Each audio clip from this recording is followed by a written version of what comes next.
Perwisyo sa mga motorista ang malaking butas sa drainage sa isang kalsada sa Caloocan.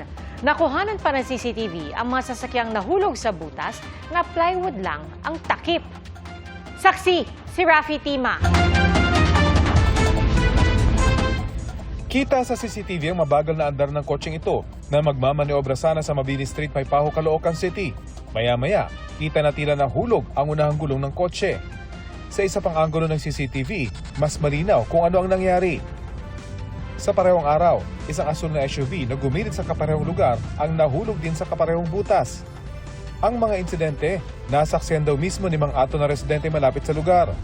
Tila hindi raw napansin ng mga driver na may malaking butas sa kanilang daraanan. Walang harang na yung warning device.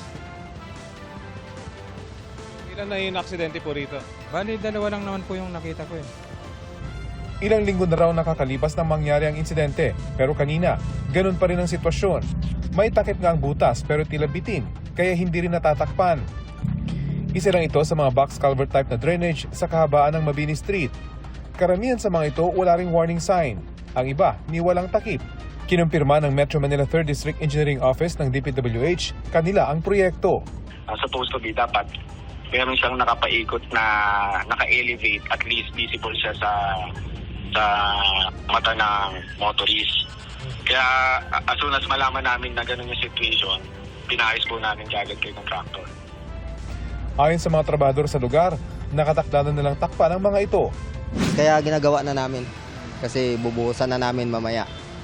Tapos tatakpan na? Oo, tatakpan na namin para wala nang madisgrasya pa na mga so wala na maperwisyo ng mga sasakyan pa. Para sa GMA Integrated News, ako si Rafi Tima, ang inyong saksi.